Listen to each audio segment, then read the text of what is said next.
What's up, and welcome back to another episode of Keeping Up with the Commanders. I'm your host, Mason Kenahan, and today, this week's pod, we've got some pretty big news coming out of the Washington Commanders ownership group and pretty much Washington, D.C., because Washington, the Commanders, they are coming back to RFK Stadium, or the RFK site more specifically, but they're going back to DC, and a proposed deal in between the Josh Harris and the mayor of DC and some of the other partners within the ownership group. It sounds like Washington is aiming to get back to the RFK site by 2030. So we'll dive into some details there. We're going to dive into the UDFA signings a little bit as well, as there was some more past the post-draft episode that I did last week. Washington assigned some more UDFAs. A little bit of a rookie minicamp preview, as that is coming up this week as well. Plus, kind of looking at what's next. It's going to be a little bit of a quicker pod. It's the last pod I'm doing here in the dorm setup. I'm moving out tomorrow, so it's going to be kind of, I got to clean up some things still, so it'll be a little bit of a quicker pod, but I'm still excited to dive into, especially what we're dive into this news, especially the first story here in this week's episode of Keeping Up with the Commanders, and that is the Washington Commanders announcing a plan to return to the RFK Stadium site. You've probably heard some of the details by now, but I'm just going to go over some of the details in some more detail. But basically, Washington and Josh Harris and the Commanders are contributing over $2.5 billion to build not only the stadium, but also kind of redevelop the surrounding area around the RFK site. I can't remember how many acres it was that is kind of undeveloped since Washington left RFK Stadium and moved to FedEx Field at the time, but it's a lot of space that is kind of just sitting there in Washington, D.C. So, Josh Harris, the Mayor Bowser, have teamed up to kind of rebuild this area, which is awesome. The Commanders are contributing over $2.5 billion for this, but there's also still going to be about $1 billion in public money that's going to help fund this as well. So in total, it's going to be about $3.7 billion to kind of redevelop this area and build a new stadium for the Washington Commanders. That is a lot of money, but also a lot of excitement if you're a Washington fan, especially now I'm a younger Washington fan, so I can't really, attest to what it was like when Washington was in RFK, because they've been in Landover my entire life. But I especially for some of the older fans, or the fans that are older than me, I'm not saying they're old fans, I'm just saying the fans that are older than me. Uh, it's pretty big news, because I know even guys like Josh Harris, Roger Goodell, when they went to Washington games, they went to the RFK Stadium, and kind of I've seen the videos of the excitement that fans felt at that stadium, and especially that's where all of the success happened for Washington. They were in that stadium for about 25, 30 years. So they won 3 Super Bowls there with 3 different quarterbacks. So it was pretty big. It was pretty big. And now that they're going back to the site, it's awesome, in my opinion. And there's a lot that we can take away from this. Now, there are still some things to be finalized. Now, some more details on the stadium itself. It is the largest private investment in DC history in terms of kind of redeveloping an area. Again, the $2.5 billion. That is about a little bit more than a third of what Josh Harris and that ownership group paid to acquire the Washington Commanders. They're spending another $2.5 billion now on building a new stadium. Still $1 billion in public money again. The stadium is going to seat 65,000, which I think is a great amount, because you can still host events such as concerts and, like the wrestling events, I think, have gone pretty big recently as well, and they're starting to be in NFL stadiums. So I think it's a very, very good amount, and it's not too much, because FedEx Field, I think, can hold 70 plus, 80 plus thousand. That is too much for an NFL game. And we've seen it, because they've closed off pretty much the top level for the last decade now, because no one's buying seats in that top level. So it's going to be good, though. 65,000 is a good amount. I think that's about average for an NFL stadium right now, especially these newer stadiums. Now, the thing is, 8,000 parking spots, right? there's about, I believe, 20,000 parking spots around, or I guess Northwest Stadium now. So now this is going to be cut to 8,000 parking spots. So Washington and the Commanders are heavily going to rely on the metro system and some of the other public transportation systems, which I think they are going to try to kind of also have some renovations to heading into the stadium's opening in 2030, because we look at the metro system is highly used for games at Capital One Arena, for games at Nats Park. And so you look at those two stadiums, they're heavily used for that. But a football game is a completely different story, right? You have three times as many, probably more than that, about three times as many fans going to an NFL Commanders game compared to a Nationals or a Wizards game. So that's going to be definitely more of a challenge, I think, for the transportation system. But it sounds like they're going to try and make it more efficient, which it's already, in my opinion, pretty solid. Like I can get to Nationals game really easily. I can get to a Wizards or Capitals game very easily, but it's going to be a lot more people. And you only look at 8,000 parking spots around the stadium, which is all right. But again, it's pretty low compared to the stadium seats 65,000. And if you expect that first season at the pace Washington is going at right now, that first season for sure is going to be sold out every game. They've sold out a lot of games recently. So you look at that, and it's definitely kind of an imbalance. So 8,000 parking spots. The estimated time to be finished on this stadium is 2030. They're going to be building around the surrounding area. I think past that time, I think the time for the stadium to open up is the 2030 season, but I'm not sure if the entire project is going to be done by 2030. Now, I mentioned how this plan is going to have to, there's going to be some obstacles in the path. And I think the main obstacle right now is the DC Council. The DC Council I've learned a lot about in the last kind of week or so. They're going to have to approve this plan. There are 14 members on the council. 7 members will need to vote to approve this. 4 members of these 14 were at the announcement press conference, and I believe are right now on the side of voting for the the proposed plan, which again, that's a lot of spending a lot of money, not only for um Josh Harris's ownership, but also just for DC in general and within their budget. So again, it's a very big investment that they're going to have to make. But at the same time, you're never going to have someone invest this much money privately into a project like this. Like again, $2.5 billion investing is a lot of money. I know there's still a lot of money in public money that they're going to have to kind of build up, but I mean, 2.5 billion. You compare that to some of these other stadiums. I was looking at some of these other newer stadiums like Allegiant and the Titans' new stadium and the Bills' new stadium, and the public money percentage of that. And those are kind of in the 40% mark. This is, I believe, 30% or 25%, somewhere around there in terms of public money compared to these other new stadiums that are going to be kind of debuting and opening in the next 5 or so years. So 4 members were at the announcement to vote for this plan. I believe there are 2 members who have publicly said that they are against the plan, and then there's 8 members that are currently undecided. Or sorry, you need 7 votes, and there's 12 members on the council, I believe. I believe there's 12 members, not 14. That is my bad. There are 12 members on this council.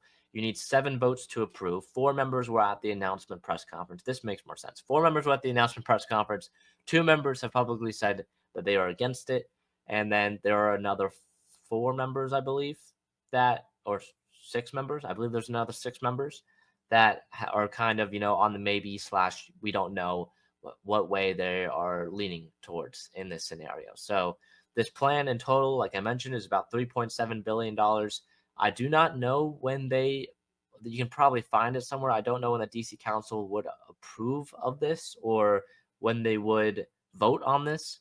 I believe it would be sometime this summer, because based on the plan that was given, it sounds like it'll be sometime this summer so they can start, development in the fall, or maybe they vote on it in the fall.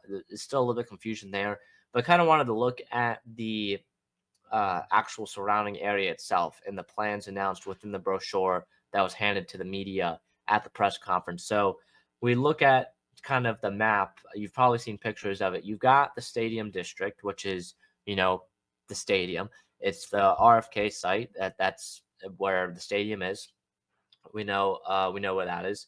You've got the Plaza district, which is kind of more inland compared. If you look at the Anacostia, the Plaza district is more inland to the stadium, and that is going to be the entertainment district, Festival Plaza. We're talking housing, hotels, retail, restaurants, stuff like that.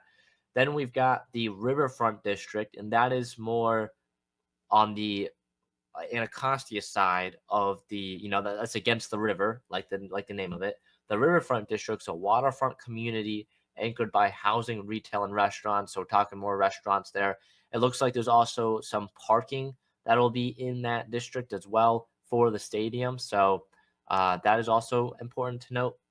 We've got the Kingman Park District, which is going to be a housing and recreation community, and that is kind of inland, against the Plaza District a little bit. I believe if I do a little bit, yeah, I believe that is north of the Plaza District and of the stadium. Yep, that is north. And then the DPR District, which is the recreation district and the recreation hub centered around the fields at RFK and a state-of-the-art sportsplex. So they'll be building a new sportsplex there, and you have the fields at RFK that's going to be in that area as well. And then the Anacostia Commons is going to be 30-acre stretch of riverfront community commons anchored by the Anacostia River Trail. So basically just more housing. So within this plan, not only is the stadium going to be there, but it looks like they're going to try and add a lot more housing within DC through this plan. So that is kind of some other stuff to look at, in terms of what the plan is going to be for RFK. So I don't know. Again, we don't know what the name of the actual stadium is going to be because Northwest Stadium or Northwest Federal Credit Union, which is the current sponsor for the Washington Commanders Stadium, as they took over the naming rights just this past season, their deal ends in 2030. So Josh Harris and the ownership group, they made sure that that deal is going to end right before they open up a new stadium so they can renegotiate either with Northwest and get a whole lot of money for that new stadium, or open up the floor to other companies that may want to you may want to advertise for the name of the stadium. So that is also something to note as well. We don't know what the actual name of the stadium is going to be because the sponsorship with Northwest ends at the projected time RFK Stadium is expected to open in 2030. So that is pretty much it, though, on RFK and what is coming up for that site. Again, it's really going to come down to the vote. Sounds like 4 members are on board for that 12-person or 12-member council. They're going to need 7 members to approve. 2 of the members are against it as of now. Again, things can change, but it sounds like right now it's 4-2 with 6 members left on with only needing 3 of those 6 members to approve. So that's what it's like right now. We'll have to wait and see if the council approves pretty much. So this is all great and stuff, but if the council doesn't approve it, this is really for nothing. So that is the stuff on the stadium. Let's move on to the UDFA signings. There are some more UDFA signings that I want to go over, and also some mini camp invites, which are pretty cool as well. So a few names that I mentioned already: Robert McDaniel, the safety out of Jackson State, is a UDFA signing for Washington. Ventrell Cypress, the Florida State cornerback, was a name I mentioned as well. And I believe, I believe those were kind of the 2 names that I had at the time. Trey Rucker, the safety out of Oklahoma State, I believe I mentioned maybe. But those are Tim McKay, the guard out of North Carolina State, NC State. That was also a name that I mentioned. But there have been some more signings. Jacoby Jones, wide receiver out of UCF. Now, that was one wide receiver, but this other wide receiver is someone that I'm very interested in, and that is Ja'Cory Brooks, the Louisville wide receiver. Ja'Cory Brooks, I'm telling you right now, is this year's Mitchell Tinsley. All right, he is this year's Mitchell Tinsley. We look at what Mitchell Tinsley was, coming out of Penn State, right? And he was that UDFA wide receiver signing that maybe had a chance to crack an opening, crack a spot into the 53-man roster. He ultimately, I believe, made it as the wide receiver 6. He didn't play at all, and then ultimately was kind of in between the practice squad and the main roster for quite some time. But if you look at Mitchell Tinsley, right, and kind of his path, I think Ja'Cory Brooks is going to be on a similar path, especially with a wide receiver room that I think is really up in the air who that wide receiver 6 is going to be. You've got Terry, you've got Debo, you've got Luke McCaffrey, Jalen Lane, and Noah Brown. Those are your 5, all right? Whatever 5 order you want to put those in. Those are your 5 guys I think that are all going to make the roster. After that, KJ Osborne, Michael Gallup, Ja'Cory Brooks now is in that mix as well. That wide receiver 6 is going to be interesting who that's going to be. And will they bring 7 wide receivers as well? I think it'll ultimately be 6, but Ja'Cory Brooks could be in contention there to be that wide receiver 6 on this team. Other signings, Ricky Barber, the defensive tackle out of UCF, Carlin Vigors, the Louisiana Monroe cornerback, as well. Both those guys are UDFA signings. And then I think I already mentioned Trey Rucker, the safety out of Oklahoma State. So if you kind of look at the trend here of the UDFA signings for Washington, this UDFA class overall was definitely smaller than some of these other teams.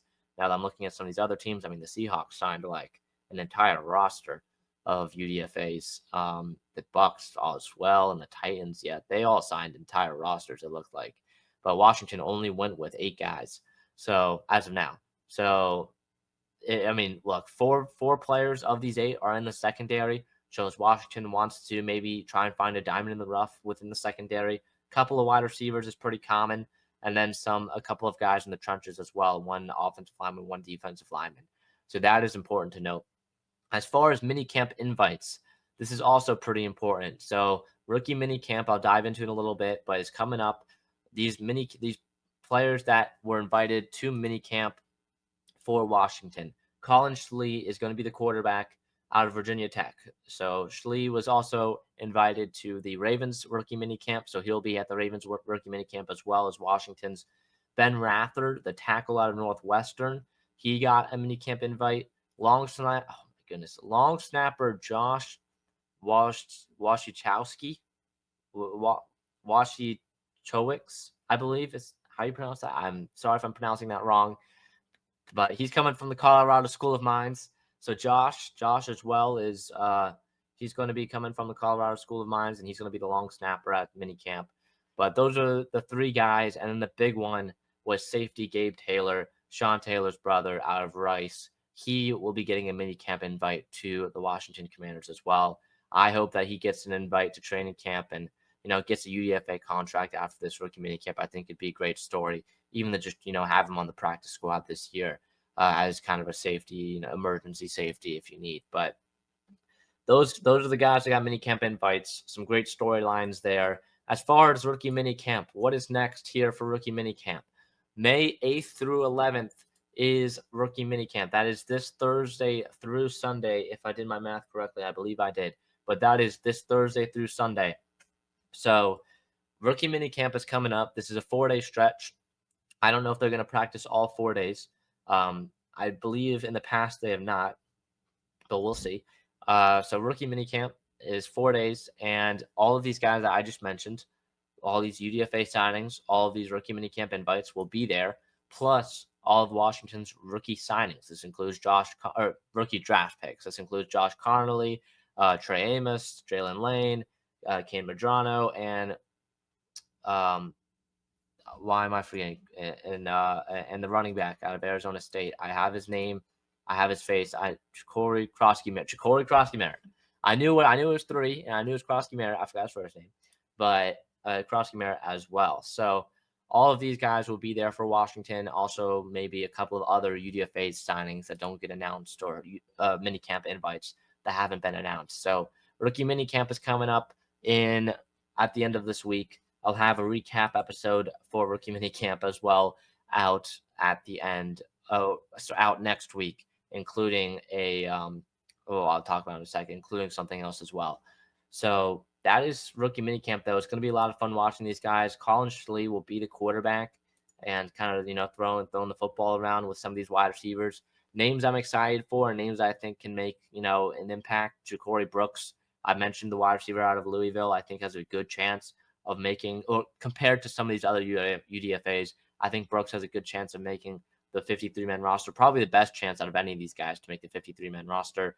Fentrell Cypress out of Florida State is another name that I'm interested. He's a very athletic guy, very athletic cornerback out of Florida State. I'm interested in seeing him, and of course Gabe Taylor, the Rice safety as well. Taylor, again, Sean Taylor's brother, has the history there, so he is a name that I am also looking at as well. So as far as these guys and what's next for Washington, we've got rookie minicamp, like I just mentioned, this week. Next week, the schedule will be announced, which means next week's pod, along with the rookie minicamp recap, I will be putting together my schedule prediction with no knowledge on, no leaks or anything like that.